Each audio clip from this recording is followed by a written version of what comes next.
Good morning. Hi, everybody. Welcome to Dr. Rescue's lecture on how to live healthy and long without Ozempic. I'll turn it over to Dr. Rescue.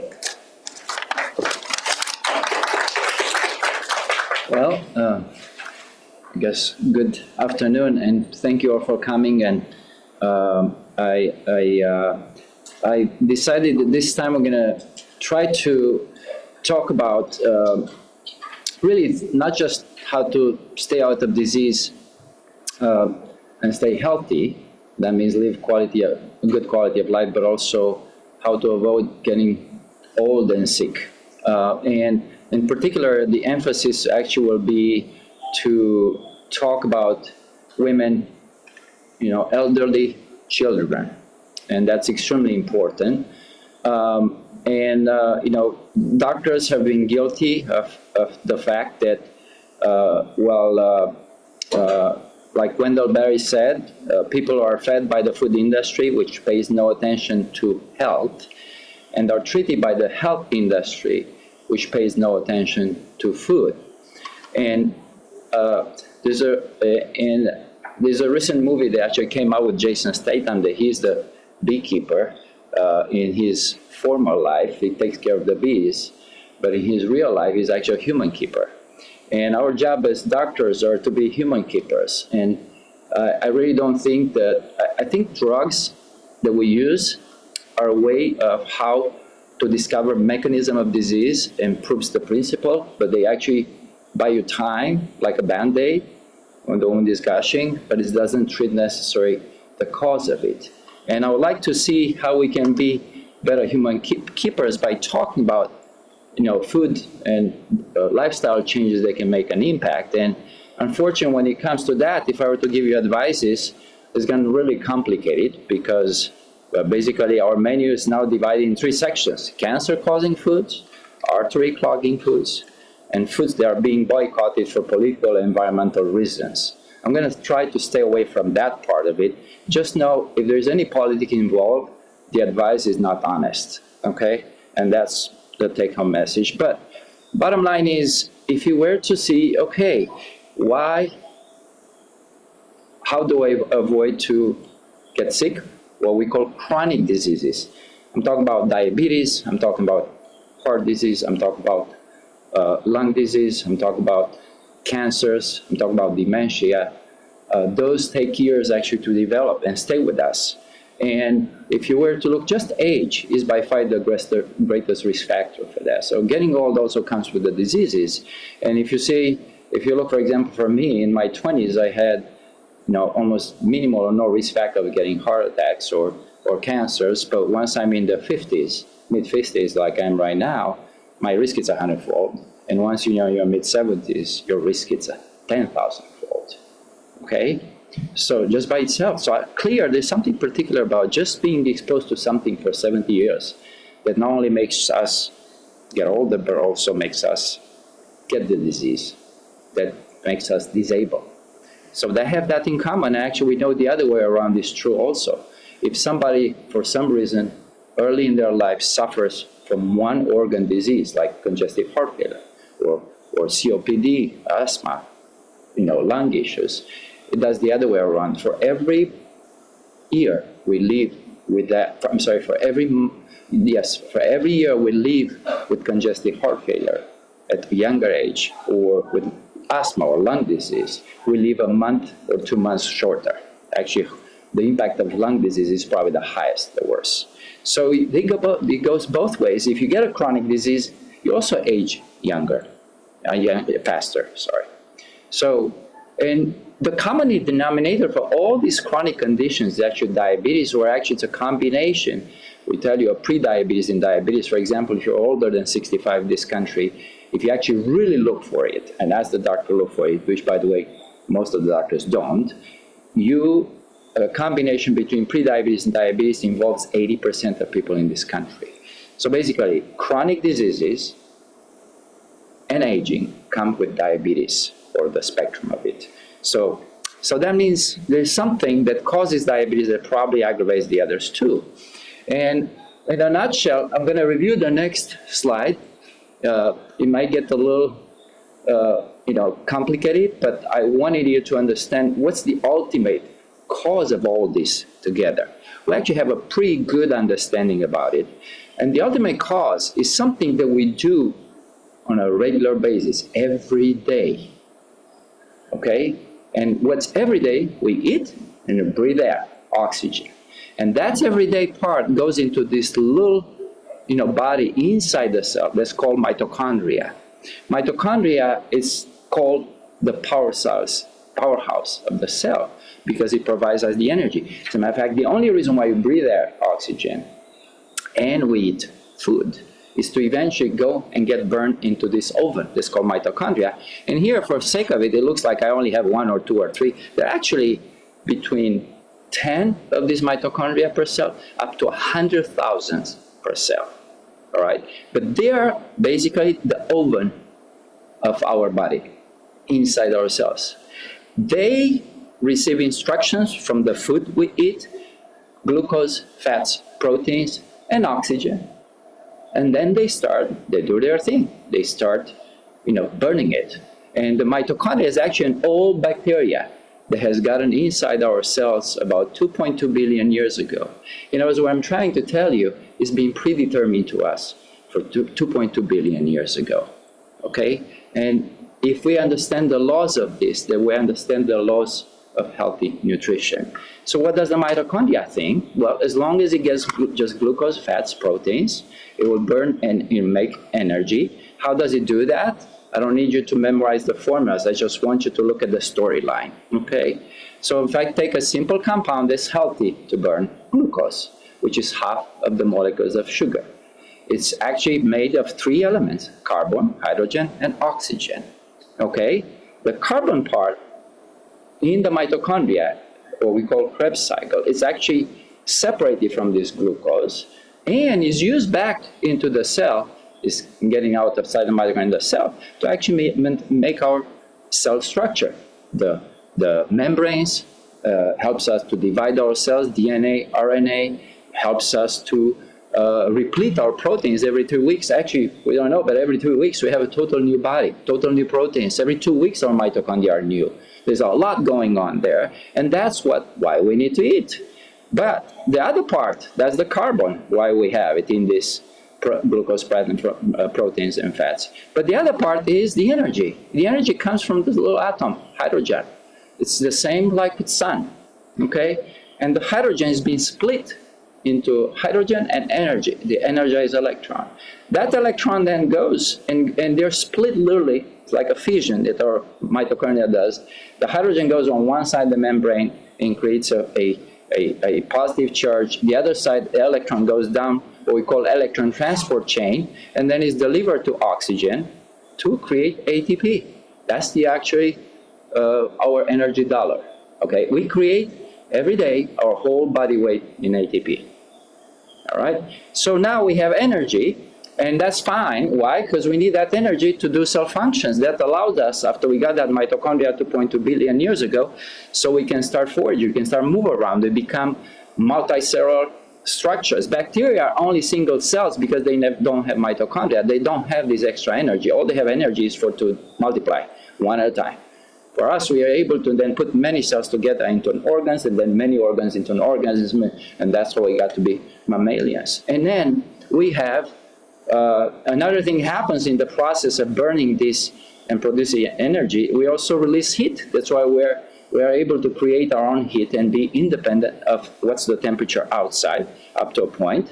Now, what happens though if our mitochondria don't get the usual signal, which is just glucose, healthy fats, and healthy proteins? What if we have in our food introduce fructose, which is the other side of the glucose? That's the bad side of the sugar, okay? Well, and the same, if you have too much of the glucose, which will be from white starches, or if you have, I call here PUFA, I'm going to hear this, is polyunsaturated fatty acids. In other words, not the saturated, not the ones that come from butter, from animal meat. I'm talking about the vegetable oils version. Alcohol, it's one. And what if you don't use this energy that is being created and you are sedentary? All this actually tell this electron transport chain in the mitochondria, stop making energy. We're backed up, we have too much. So what happens when that happens then, the electron, instead of going with the energy, instead of going to the ATP from all these guys, it starts to go straight to the oxygen. And then we get this, what we call superoxide, that's converting into hydrogen peroxide. Those are the free radicals that it's another, if you will, dollars that our mitochondria make. And why do they do that? Because this hydrogen peroxide then goes outside the mitochondria, the rest of the cells, and it tells the cell, you know what, we have abundance of food. It's time to do something, it's time to grow. And it's basically like a fire alarm, these free radicals. And then so what do we do? Well, we have so many nutrients that we can try to divide, we can start to grow, or we can start to store. And basically what happens is then, once this electron transport chain stops functioning or reduces function, then the carbon backs up too. And it starts to go back and say, hey, we need to store this carbon. What's that? Well, we store it as fat, we store it as proteins, and we start to make DNA and RNA because we need to divide. And mitochondria said, well, we need more of us because we got to divide to be able to handle all this excessive energy. And that's that. And you say, well, so what's wrong with that? Let's grow. Yeah, that's fine. When you're a child, when you're puberty, when you're pregnant, when you're in fetal life, but after 25, when that stops, very few cells and organs actually can grow other than store. And so when that happens is they start storing, but it's only so much you can store. After 5, 10, 20, 30 years, then you're going to start to have a state where your mitochondria are no longer designed to actually make your ATP and energy, but they are designed to store and grow. Okay? And abnormal growth, as an older age, you get cancer. Cancer takes 20, 30 years to develop. Abnormal growth is not that simple, it's a little more complicated, but this is the direction, this is the setup, how we get that. Then you get, another thing that happens when it comes to storing and having too much mitochondria, particularly the ones from the liver, send signal to the pancreas to release our storage hormone, which is insulin. So liver cannot take all those nutrients, the glucose starts to hang around, the fatty acid starts to hang around, and then they stimulate the pancreas to release more insulin, and that's the first stage of diabetes. And that can, if I were to measure fasting insulin level, then you can see it's high way early, 20, 30, 40 years, way before you got type 2 diabetes. So that's basically trigger a whole avalanche of cells, basically mitochondria inside tell the rest of the cells in the body, we have abundance, we got to do something about this. And another thing that happens is, also the cells say, well, we have so much food, we're eating a lot of food, that means we got to protect ourselves from invaders, which is bacteria, because obviously we get food. There's lots more in that gut of ours that's a sewer. And how do we protect? We got to get our inflammation going, which is our cells that are specialized to fight against that. So basically growth comes with activation of our immune cell to have inflammation too. And then eventually these mitochondria, they start to divide, and some of them will do a good job, some of them may not be. Each time they divide, they're not so perfect as they used to be. They start to be damaged. And let's say we gain 20, 30 pounds, and our professional hoarder, so to speak, are fat cells. And our fat cells then at one point they get beyond the maximum capacity, how much they can take. And then what happens is they get inflamed, they're about to burst. And then the inflammation that's triggered by them will trigger the opposite. The organism knows how to back up by, or trigger the anti-inflammatory response. Guess what? That's the measurement for that, is actually the angiotensin converting enzyme 2. Which so happens that ACE2, which is supposed to help us, is also the receptor for the COVID virus. Now you understand why people who are, when we got COVID and we get COVID, the ones who are the most affected are the ones who are actually have obesity. And there was a major risk factor in diabetes because they were loaded with those receptors from too much storage throughout life. And then, what happens is the COVID virus is bacteria. They learn they can invade us and they can attack our cells by targeting actually our mitochondria. They actually stop our mitochondrial proteins that are this electron transport chain from being formed. And that's why many patients who came in the hospital with severe COVID illness, what we call ARDS, horrible lung disease. They were in the breathing machine for months. Some of them didn't make it. Suddenly, those mitochondria were already sick from too much storage. Then you had a complete chaos by destroying a lot of those cells suddenly, and we didn't have time to recover. And so that made us just know that once we start gaining weight, for whatever reason, you're going to be more likely to have inflammation. You're going to be more likely to be predisposed for infections. A simple viral infection, for me, will be a little dry cough and I move around. For somebody else, will be, I can't seem to shake away this cold for the last 3 months. All right? That's just a substrate.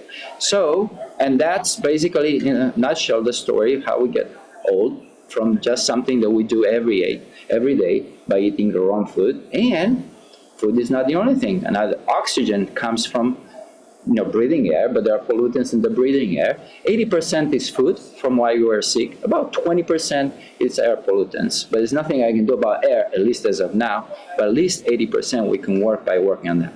So basically, in a nutshell, the reason why we get chronic illnesses, the reason why we get diabetes and we get old, is because our mitochondria, we are the powerhouse of the cell, and interpret our nutrient signals. They can be engine for life, or if we give them too much of the wrong stuff, they can be the machinery for death. And it can happen that slowly with diabetes. Take your time to die over 20, 30, 40 years. Or you can have one quick insult on top of that could kill you if you have the wrong virus. Okay?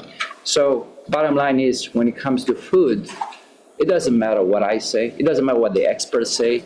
It doesn't matter who says you should go vegan or so. It matters what your mitochondria decide that is food. And we know what is not food. And what is not food, because it sends the wrong message, it's sugar, it's vegetable oils, it's white starches, alcohol. I don't have to tell you that that's not food and it's poison. So I want you to think those. Why? Because they all cause these free radicals. They work the same way and reprogram your cells and your mitochondria to switch to abnormal growth and inflammation. And that's the setup for failure.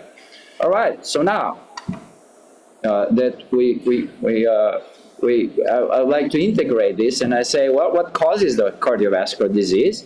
And doctors, and towards the frustration of our patients, they like to study one organ at a time. All right. So you come to the heart doctors. Don't ask me about the other stuff. That's up to the primary care physician. That's up to the kidney doctor. That's up to well, that's not what it is. No matter how hard I try to just study for my convenience, one organ, because you can look at the elephant and you can look at different parts and you say, well, it's this and that, and you have a certain idea. Or when we look at cardiovascular disease, they tell you, well, it's genetic. Well, guess what? It's only 10% that are genetic. Well, it's diabetes, it's high blood pressure, it's stress, it's LDL cholesterol. Talk about stress, working in a heart failure clinic, right? Or being a patient. It's obesity now. That's a major problem. Well, actually, it's none of those. None of those. What it is we need to give you an integrated perspective. What it is it's our mitochondria, all right, which are in all our cells, where they every day, every second, they have to guesstimate what's happening with what I receive from outside. And think this way, our mitochondria are like one big battery, big Tesla battery. They're supposed to, this is not a gas engine oil battery that you can refill. This is a battery that you can only charge it once, okay? It's supposed to run 500,000 miles for and that would be one of us living for 120 years. That's the maximum we know so far, okay? And then we have, and actually this battery has so much in it in a given day that actually it's equivalent of actually one lightning bolt for all cells. That's how strong and powerful it is if we were to pull them all together from all cells. And the faster we run through that battery by having certain risk factors, the faster we're going to die and we're going to get diseases. The slower running through by feeding the proper food and the proper air, then the longer we're going to live. Very simple. So we just got to find ways how to get our mitochondria stay healthier longer and preserve this battery. And that's what we call the lifespan, and the health span depends, and this is where the risk factors come in. So my job is to tell you the risk factors that are going to do that. So I hope you have this perspective. I just summarized the last two slides. I know I may have gotten you a little confused. It's equivalent of 9 Nobel Prizes worth of work. And I hope in a language that people can understand. But from now on, just understand. Now, of course, the details may change, but the direction is right. I know what I'm talking about.